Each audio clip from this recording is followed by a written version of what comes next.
मेरा नाम अनीश और मेरा ताल्लुक वॉइस ऑफ जोधा मिनिस्ट्री से। मेरा आज का टॉपिक है जिस्मानी मोहब्बत। जिस्मानी मोहब्बत से आप लोगों के ज़हन में एक ही बात आती होगी कि हमारा जिस्म जो खुदा ने हमें दिया है। कई जगहों पे आपने कलाम में काफ़ी कलाम हम सब सुनते हैं, तो हमेशा हमें ये बात सुनने को मिलती है कि मोहब्बत के नाम पे अगर हम देखें और जिस्मानी मोहब्बत के बारे में अगर हम बात करें तो जिस्म जो हमारा खुदा ने हमें दिया है, ये जिस्म खुदा की हैकल है और खुदा खुद एक मोहब्बत है। खुदा ने हमें हमेशा मोहब्बत करना सिखाया।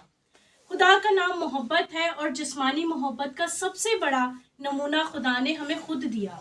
उसने अपना इकलौता बेटा जो उसको हमें हमारे गुनाहों की खातिर हमारे लिए हमें कुर्बान कर दिया, सिर्फ इसलिए कि हम निजात पाएं। क्या सबसे पहला आयत में मेरे साथ निकालें, पहला करंथियों उसका 13 बाब और उसकी 13 आयत हम पढ़ेंगे।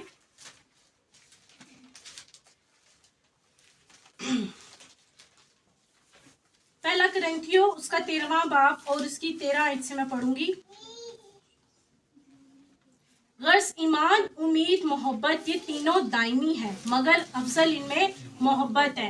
अगर हम कलाम मुकद्दस का मुतालिया करें तो मोहब्बत जो है हर जगह जब भी हम बात करेंगे तो मोहब्बत करना, हमें मोहब्बत सिखाना, इस बारे में बात की जाएगी कि मोहब्बत करना। मोहब्बत 3 तरह की है, जैसा कि हमें पिछले फ्राइडे ये टॉपिक मिले थे। 3 तरह की मोहब्बत के बारे में हमें बयान करने को कहा गया था, खानदानी मोहब्बत, रूहानी मोहब्बत और जिस्मानी मोहब्बत। मेरा टॉपिक चूंकि जिस्मानी मोहब्बत है, इसलिए मैं आप सबके सामने जिस्मानी मोहब्बत के बारे में बात करूंगी। पहली आयत में पढ़ चुकी, दूसरी आयत जिसके इसी बाब की पहली आयत से मैं चौथी आयत से पढ़ूंगी। मोहब्बत साबिर है, यानी मोहब्बत हमें सब्र करना सिखाती है। मोहब्बत मेहरबान, मोहब्बत हसद नहीं करती, मोहब्बत शेखी नहीं मारती और फूलती नहीं, नाजेबा काम नहीं करती, अपनी बेहतरी नहीं चाहती, झुंझलाती नहीं, बदगुमानी नहीं करती, बदकारी से खुश नहीं होती बल्कि रास्ती से खुश होती है, सब कुछ सह लेती है, सब कुछ यकीन करती है, सब बातों की उम्मीद रखती है। अगर हम बात करें सब कुछ सहने की, तो मोहब्बत में जब हम दुनियावी तौर पे भी अगर हम देखें तो जब हम मोहब्बत करते हैं किसी इंसान से करते हैं, किसी अपने बहन भाइयों से, किसी भी तरह की हो सकती है। जिस तरह माँ है वो अपने औलाद से इस तरह मोहब्बत करती है, चाहे वो कुछ भी कर रहा है, अगर वो गलत भी है, कोई गुनाह कर दिया, कुछ झूठ बोल दिया, फिर भी वो उसको अपने सीने से लगा देती है। ये है जिस्मानी मोहब्बत, माँ की मोहब्बत। मोहब्बत शेखी नहीं मारती, फूलती नहीं है, नाजेबा हरकत नहीं करती, नाजेबा हरकत के गलत हरकत नहीं करती। इसी तरह मोहब्बत जो है सब कुछ तकलीफें सह लेती है।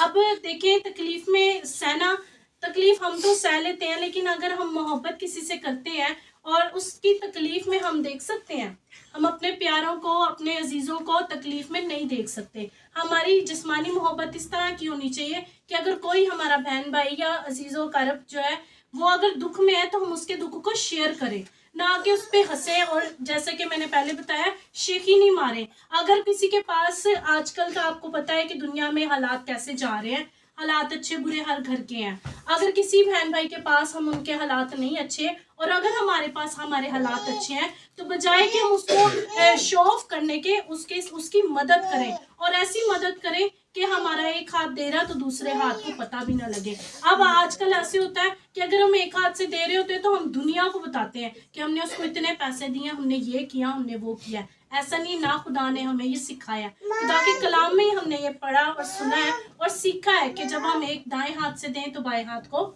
मालूम भी ना हो। इससे अगला टॉपिक में अगर हम जिस्मानी मोहब्बत के बारे में बात करें तो हमें नोमी और रूत के बारे में बात की जाती है। रूत की किताब में नोमी जो उसकी सास थी, उसने अपनी दोनों बहुओं को कहा कि आप जा सकते हो, मतलब आपके खावंद नहीं रहे तो मेरे पास रहने का आपको कोई फायदा नहीं। लेकिन जो रूत है उसने अपनी सास से ये कहा, मैं नहीं जाऊंगी, जब तक तू जिंदा रहेगी मैं भी तेरे साथ जिंदा रहूंगी, तेरे लोग मेरे लोग, तेरा खुदा मेरा खुदा। यानी उसने अपनी जिस्मानी मोहब्बत को बयान किया कि मैं तेरे से इतनी मोहब्बत करती हूँ कि मैं तुझे मरते दम तक नहीं छोड़ूंगी। आगे अगर हम देखें तो इस्तिश्ना की किताब में हमें दिखाया बयान किया गया है, उसका 6वां बाब हम निकालेंगे।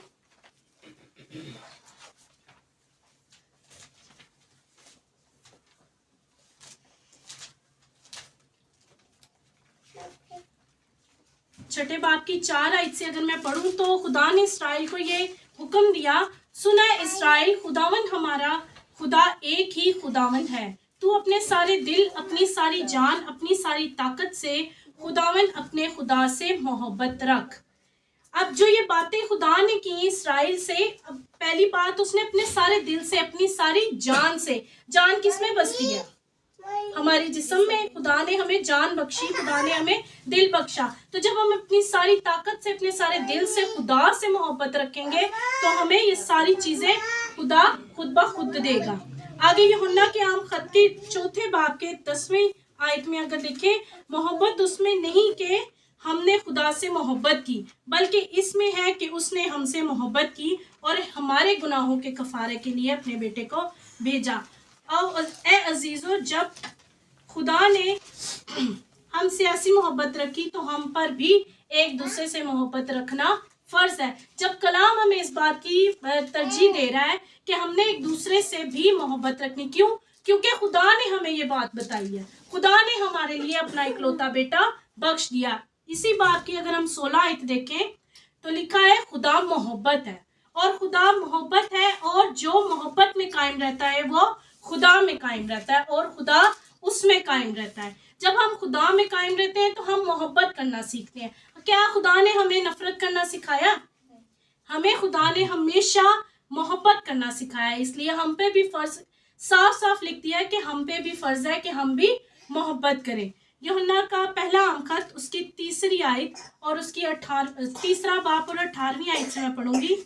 ए बच्चों, हम कलाम और जुबान ही से नहीं बल्कि कलाम और सच्चाई के जरिए से भी मोहब्बत करें। सिर्फ हम कलाम देने की हद तक नहीं, बल्कि अपनी जान से, अपने जिस्मानी कामों से भी हम खुदा के नाम को जलाल दे सकते हैं। हम अपनी जिस्मानी मोहब्बत से, कि हम जिस्म से, अपने आप से नहीं बल्कि दूसरों से भी इसी तरह मोहब्बत करें। कलाम जैसे हमें धोखा देना नहीं सिखाता। खुदा हमें धोखा देना, झूठ बोलना, फरेब करने, हर चीज से बाज रखता है। तो इसी तरह हमें खुदा ने हर जगह पे शेखी मारना और धोखा देना, हर चीज से बाज रखा, बार बार मोहब्बत का दर्स दिया है। यकूब पहला आम खत और उसकी पहला बाब और उसकी 12वीं आयत से मैं पढ़ूंगी। मुबारक है वो शख्स जो आजमाइश की बर्दाश्त करता है, क्योंकि जब मकबूल ठहरा तो जिंदगी का वो ताज हासिल करेगा। अभी यही बात मैं पहले भी बयान कर चुकी हूँ। जब हम तमाम हालात जैसे भी हों, अच्छे हैं बुरे हैं, अगर हम उन तमाम हालात में खुदा की शुक्रगुजारी करें, खुदा के साथ वफादार रहें, अपने जिस्मों को खुदावन के लिए वक्फ करें, अपने जिस्मों से खुदावन का जलाल हम जाहिर करें और हम ऐसे काम करें जिससे खुदावन का जलाल जाहिर हो, तो खुदावन हमें क्या देगा? जिंदगी का ताज देगा। और अगर इसके बरक्स हम गलत कामों में पड़ जाएं और गलत बुराइयां करें और खुदा को छोड़ के किसी और माबूद को माने, तो क्या ये सही होगा? नहीं होगा। इसलिए जैसा कि खुदा ने अपने वादे के मुताबिक हमसे मोहब्बत सीखी, हमने खुदा से मोहब्बत सीखी, इसी तरह हमने अपने आप को खुदा के लिए वक्फ करना और अपने जिस्मों को खुदा की हमदस्ताइश के लिए वक्फ करना। ठीक है, जैसा कि आप जानते हैं हमारा नेक्स्ट टॉपिक रूहानी मोहब्बत है, तो मैं बहन अलीशा से कहूँगी कि वो आएँ।